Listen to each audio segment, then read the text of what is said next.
सबसे पहले वर्तमान समय में अपने अभिभावक को क्या कहना चाहेंगे?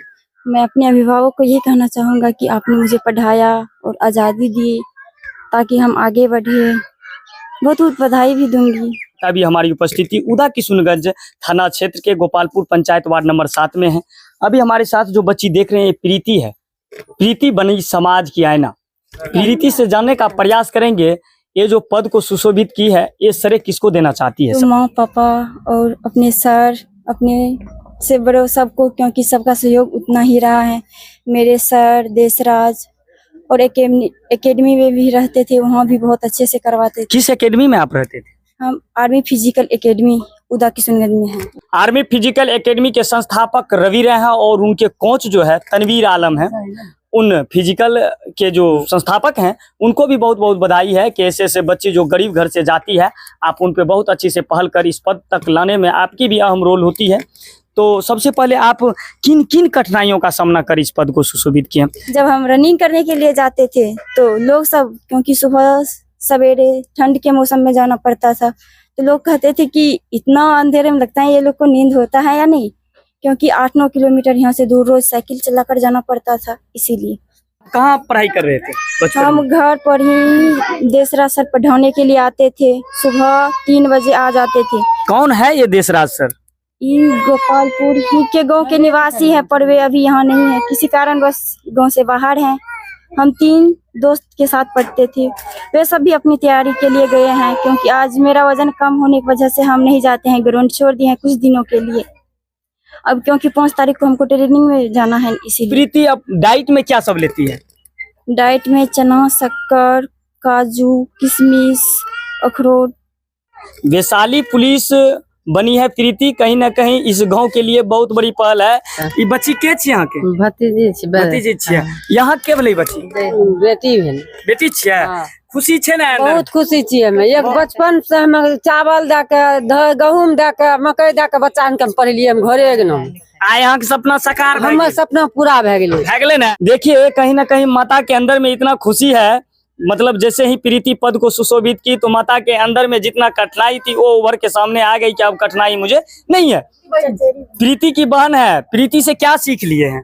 प्रीति से हम सीख लिए हैं कि हम भी अच्छे काम करेंगे, अच्छे से पढ़ाई करेंगे और इससे कहीं माता पिता का बोझ नहीं बनना है। जी नहीं होता है समाज में, बेटियां जो है वर्तमान समय में माता पिता की बोझ बन रही है। इस बोझ को हल्का करेंगे ना। जो बच्चियां अपने माता पिता के बात नहीं मानकर राह से भटक रही है उस बच्ची को क्या प्रेरित करना चाहेंगे? उसको यही बोलेंगे कि अपनी मम्मी पापा की बात मानो, क्योंकि किसी भी माँ बाप अपने बच्चे के लिए कभी गलत नहीं सोचते हैं। बच्ची ना जाए इस फील्ड में, तो आप क्या कहना चाहेंगे? नहीं, उसको ये बोलेंगे कि अभी लड़कियों को और लड़कों की बराबर का अधिकार है, इसीलिए उसको नहीं रोकना चाहिए। घर में कैद बनाकर ना रखे, उसको भी आजादी दे ताकि वे भी बाहर का दुनिया देखे, तब ना उसको पता चलेगा कि बाहर में कैसे हो रहा है, क्या हो रहा है, नहीं हो रहा है। ऐसे वो अगर घर में रहेगी तो उसको कैसे पता चलेगा? कि उसको ऐसा महसूस होगा बस इतना ही दुनिया है, लेकिन बाहर जाने के बाद पता चलेगा कि नहीं, दुनिया बहुत बड़ी है, यहाँ बहुत अच्छे अच्छे लोग हैं, अच्छे भी हैं बुरे भी हैं। माँ सावित्री बाई के लिए क्या कहना है, जो जिन्होंने कि बच्चियों को, बेटियों को पढ़ने के अधिकार दिए हैं? उसको बहुत बहुत धन्यवाद देना चाहेंगे कि आपने बच्चे और बेटी में फर्क नहीं रखा और बेटियों को इतना बड़ा उत्साह जगाया, ताकि अभी वे बेटियां पायलट हैं, ट्रेन चलाती हैं, बहुत से काम में, सेना में हैं, हर जगह बेटियों का उतना ही अधिकार है। माँ सावित्रीबाई फुले और ज्योतिबा फुले का ये पहल बाबा साहब ने कलम से लिख दिया और आज बेटियां बन रही है पायलट, बेटियां बन रही है रेलवे ड्राइवर, बेटियां बन रही है डॉक्टर, बेटियां बन रही है पुलिस, बेटियां बन रही है एसपी। और ये कोई जो अभी वर्तमान समय में बेटियां कर रही है, हम दुर्गा बनेंगे, हम काली बनेंगे, तो उस बेटियों के लिए आपका क्या कहना है? बच्चियों के लिए यही कहेंगे कि आप ना दुर्गा बनिए ना काली बनिए, अगर बनना है तो दरोगा बनिए, एसपी बनिए, डीएसपी बनिए, कलेक्टर बनिए, ताकि आपके पीछे सैकड़ों लोग रहे और आपके सम्मान के लिए ये कि अगर बेटियां हो तो आपके जैसा। जो बच्चियां अभी आधा से अधिक समय पूजा पाठ में बिता देती है उसके लिए क्या कहना है? उसके लिए कहेंगे कि पूजा पाठ अगर आप आंख मूंद कर प्रार्थना करने से कुछ नहीं होता है, और खुली आंखों से सपना और दिल से प्रार्थना कीजिए, ये सपना जरूर पूरा होता है। 10 हाथ अगर आपको चाहिए तो आप पुलिस बनिए, एसपी बनिए, आपके पीछे 10 व्यक्ति घूमेंगे, यही माँ दुर्गा है, यही माँ काली है। आपको काली दुर्गा बनने की जरूरत नहीं। आप शिक्षा ऐसा स्तर तैयार कीजिए कि आप एसपी बन जाइए, डीएम बन जाइए, आपके पीछे 10 नहीं 100 व्यक्ति घूमेंगे। बेटी अगर चाहता है वह अपनी मंजिल को छुए तो उसको जरूर छूने की अधिकार देना चाहिए। इसके लिए ताली होना चाहिए, मतलब कहीं ना कहीं समाज को प्रेरणा दे रहे हैं। और इसके लिए मैं स्वयं ही नहीं, जिससे मेरे कुछ ऐसे गांव के समाज लोग हैं, ऐसे कुछ दोस्त भी हैं, जैसे ये मान लिया जाए शशि भूषण है, रमेश राम उर्फ महेंद्र राम है, मोहनदास है, मेरे बड़े भाई हैं अग्निदेव शर्मा हैं, मेरे भतीजे सब लोग हैं, सियाराम शर्मा हैं और गणेश शर्मा हैं, अन्यथा सभी हैं। ये पुलिस पद से ही नाता रखते हैं, शशि भूषण राम हैं। इनसे जानने का प्रयास करेंगे। आए दिन जो समाज में बच्चियां इस पद को सुशोभित किए हैं, क्या कहना चाहेंगे? बहुत अच्छा की बात है। यहाँ का समाज के और इनके परिवार के अच्छा दृष्टिकोण से बच्ची को पढ़ाए हैं और घर में ही रह करके अपना ट्यूशन भी करती थी और दौड़ भी निकाल रही थी। कहीं ना कहीं ऐसे बच्चियों के लिए आप क्या कहना चाहेंगे? बहुत बहुत अच्छा है बाकी बात है। बच्ची के लिए क्या कहना चाहेंगे? बहुत खुशहाली की बात है, मेरी बच्ची निकल गई है, इसलिए मैं बहुत खुश हूँ कि मेरा और आगे जो बच्चा है वो भी निकले।